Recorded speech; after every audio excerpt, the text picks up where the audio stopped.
저는 70살 순애라고 합니다. 평범한 할머니였던 제게 요즘 같은 세상이 올 줄 몰랐어요. 스마트폰만 들고 산책해도 돈이 쌓인다니. 처음엔 손녀가 말도 안 된다고 생각했거든요. 할머니, 토스 앱에서 친구와 함께 켜기 하면 포인트가 쌓여요. 손녀 유진이가 설명해 줬습니다. 블루투스만 켜두면 근처에 토스 앱을 켠 사람이 있을 때 알림이 온다더군요. 하루에 20명까지는 한 명당 10원씩 쌓이고 20번째부터는 조금씩 줄어든다고 했어요. 에구, 그게 뭐라고 나 같은 할머니가 하겠니? 처음엔 시큰둥했습니다. 하지만 유진이가 직접 제 폰에 토스 앱을 깔아주며 그냥 산책하실 때 켜놓기만 하세요. 라고 하더군요. 호기심이란 게 참 무서운 거더라고요. 결국 해보기로 마음먹었어요. 결국 유진이의 성화에 못 이겨서 앱을 켜봤습니다. 블루투스도 켜고 말이죠. 며칠은 조용했어요. 가끔 알림이 와도 주변에 아무도 없어서 허실인가 싶었죠. 그런데 어느 날 아침 평소처럼 아파트 단지를 산책하는데 갑자기 스마트폰에서 알림이 울렸어요. 근처에 토스를 켠 친구가 있어요. 화면을 보니 박철이라고 이름이 가려져서 떠 있더군요. 개인정보 보호 때문인가 봐요. 주변을 둘러보니 벤치에 앉아 스마트폰을 보고 계신 할아버지가 한 분 계셨습니다. 연세는 저와 비슷해 보이셨고 머리가 하얗지만 자세가 반듯하고 단정한 모습이셨어요. 깔끔한 운동복을 입고 계시더군요. 서로 눈이 마주쳤을 때 어색함이 느껴졌어요. 이런 상황이 처음이라 어떻게 해야 할지 몰랐거든요. 그래도 조심스럽게 다가가 봤습니다. 어머, 여기 보세요. 박철님이라고 떠요. 이게 참 신기하네요. 저는 스마트폰 화면을 보여드리며 말했어요. 할아버지도 당황스러운 표정이셨지만 금세 미소를 지으셨습니다. 나도 방금 알림이 울리더군요. 같이 누르면 포인트가 쌓인다고 해서 눌렀는데 진짜 10원이 들어왔네. 그렇게 첫 만남이 시작됐어요. 서로 어색해하면서도 신기해했죠. 며칠 후 같은 시간에 또 만났어요. 이번에는 벤치가 아니라 산책로에서였습니다. 그때 신기한 일이 일어났어요. 토스 앱에서 친구를 맺겠습니까? 라는 메시지가 떴거든요. 서로 동의하니 그제서야 박인철이라는 전체 이름이 나타났어요. 박인철이라고 합니다. 반갑습니다. 정중하게 인사해 주시더군요. 처음 만나는 분이었지만 묘하게 친근감이 들었습니다. 둘 다 앱테크 초보라서 더 재미있었던 것 같아요. 박인철 할아버지는 생각보다 앱에 대해 잘 알고 계셨어요. 하루에 20명까진 10원씩 20번째부터는 9원, 8원으로 점점 줄어든다더군요. 그래도 하루 종일 산책하면 커피 한 잔 값은 나오지 않겠습니까? 말씀하시는 걸 보니 꽤 연구를 하신 것 같았습니다. 저보다 훨씬 해박하셨거든요. 아들이 알려줬어요. 요즘 젊은 사람들이 이런 걸 앱테크라고 부른다더군요. 웃으시며 설명해 주셨어요. 함께 걷다 보니 더 많은 알림이 왔어요. 다른 주민들도 토스를 쓰고 계시는 모양이었습니다. 포인트가 하나씩 쌓일 때마다 신기해했어요. 진짜 돈을 주는구나. 실감이 안 났거든요. 박인철 할아버지와 이야기하면서 걷는 시간이 즐거웠습니다. 혼자 산책하던 때와는 전혀 다른 기분이었어요. 시간 가는 줄 모르고 1시간 넘게 걸었더라고요. 박인철 할아버지와 매일 산책하는 게 즐거워서 동네 이웃들에게 자랑했어요. 토스 앱으로 포인트도 모으고 좋은 분도 만났어요. 정말 신사분이세요. 그런데 김 여사님이 걱정스러운 표정을 지으시더군요. 순애씨, 요즘 앱으로 이상한 일도 많다던데 조심하세요. 모르는 사람과 너무 가까워지면 안 되는 거 아니에요. 혹시 사기꾼일 수도 있잖아요. 유진이도 같은 말을 했습니다. 할머니, 아무리 포인트가 좋아도 안전이 먼저예요. 그분이 어떤 분인지도 모르잖아요. 요즘 노인들 대상으로 하는 사기가 얼마나 많은데요.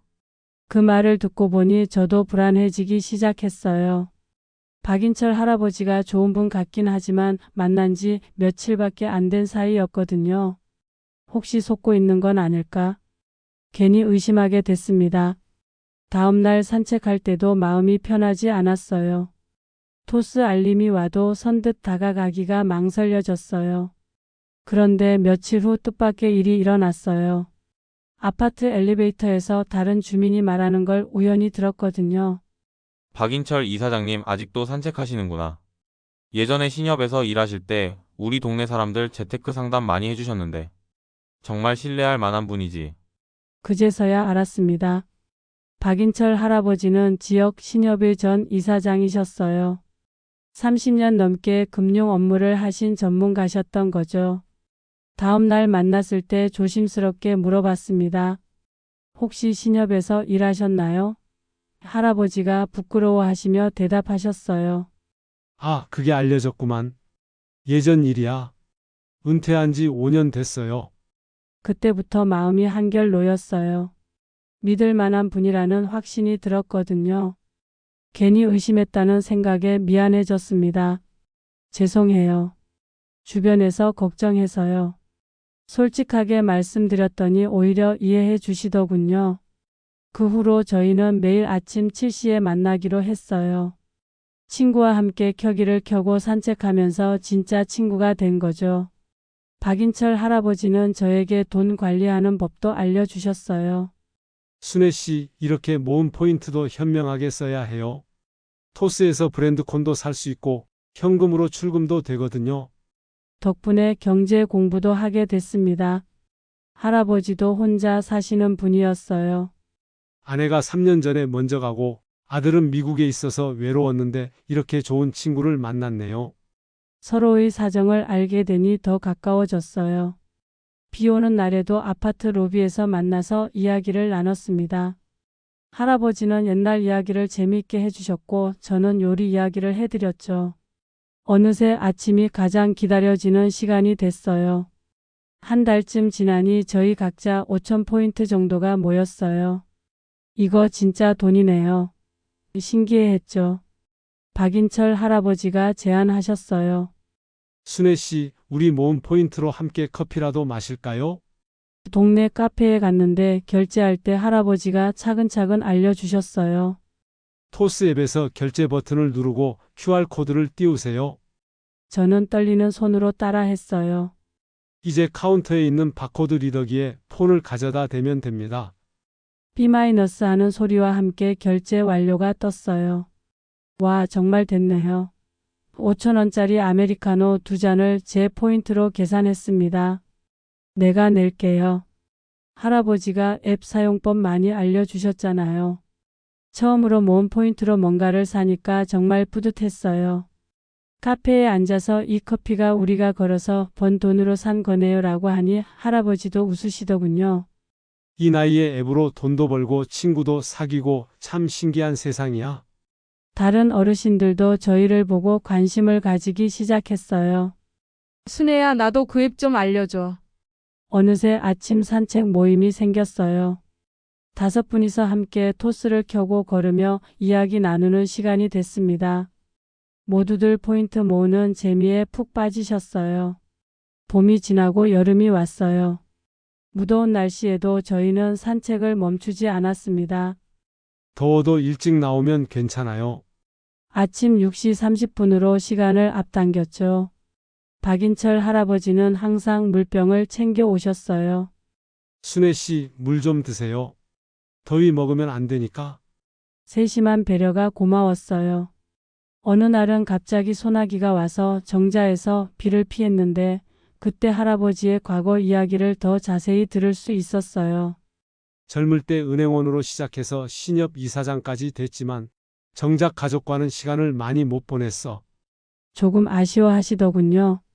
저도 제 이야기를 들려드렸어요.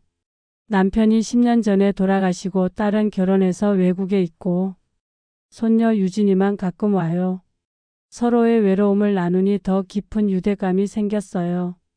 그날부터는 단순한 산책 친구가 아니라 진짜 마음을 나누는 친구가 된 것 같았어요. 어느 날 박인철 할아버지가 감기에 걸려서 며칠 나오지 못하셨어요. 혼자 산책하니 허전했습니다. 걱정이 되어서 이웃 김 여사님께 여쭤봤더니 박 어르신은 백이동에 사세요. 나도 걱정돼서 한번 가볼까 했는데 라고 하시더군요.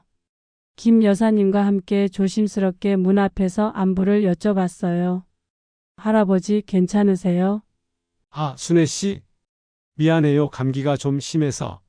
목소리가 많이 쉬어 계셨어요. 집에 가서 미역국을 끓여서 가져다 드렸습니다. 혼자 사시는데 제대로 챙겨 드세요. 할아버지가 정말 고마워하셨어요. 이런 정성까지 고맙습니다. 며칠 후 완전히 회복하신 할아버지를 만났을 때 정말 반가웠어요. 순애 씨 덕분에 빨리 나았어요. 미역국 정말 맛있었어요. 그때 깨달았어요. 우리가 정말 소중한 친구 사이가 됐다는 걸 말이에요. 3개월 만에 저희 각자 2만 포인트 정도가 모였어요. 이제 제법 목돈이네요. 박인철 할아버지가 특별한 제안을 하셨어요. 순애 씨, 우리 모은 포인트로 시내 나들이 어때요? 오랜만에 백화점도 구경하고 점심도 맛있는 걸로 먹고요. 정말 좋은 아이디어였어요. 백화점 푸드코트에서 점심도 토스페이로 계산했어요. 우리가 걸어서 번 돈으로 이렇게 맛있는 걸 먹다니 신기하고 뿌듯했어요. 백화점에서 손녀 유진이에게 줄 작은 선물도 샀습니다. 할아버지도 미국에 있는 아들에게 보낼 선물을 고르셨어요. 아들이 한국 전통차를 좋아해서요. 따뜻한 마음씨가 느껴졌어요. 그날 하루 종일 함께 다니면서 정말 즐거웠습니다. 마치 오랜 친구와 여행 온 것 같았어요. 집에 돌아와서도 계속 그날이 생각났어요. 지금 생각해보면 애테크는 단순한 돈벌이가 아니었어요. 새로운 인연을 맺는 다리 역할을 해준 거죠. 박인철 할아버지와는 이제 서로 안부를 묻는 소중한 친구가 됐습니다. 사랑까지는 아니지만 마음 한구석이 따뜻해지는 그런 관계 말이에요. 가끔 할아버지가 순애 씨가 있어서 매일이 즐거워요라고 말씀하실 때면 저도 마음이 몽글몽글해져요. 토스의 친구와 함께 켜기는 블루투스를 켜고 앱을 실행하면 근처 사용자와 함께 포인트를 적립할 수 있어요. 처음엔 이름이 가려져서 나오지만 여러 번 만나면 친구를 맺을 수 있고 그때부터 진짜 이름을 알 수 있답니다. 하지만 더 중요한 건 안전입니다. 가족과 함께 믿을 수 있는 이웃과 함께 사용하세요. 저처럼 좋은 분을 만날 수도 있지만 항상 조심하는 마음은 필요해요. 작은 시도가 큰 기쁨을 가져다 줄 수 있다는 걸 배웠어요. 여러분도 용기 내어 한 걸음 내디뎌 보세요. 뜻밖의 인연이 기다리고 있을지도 모르거든요.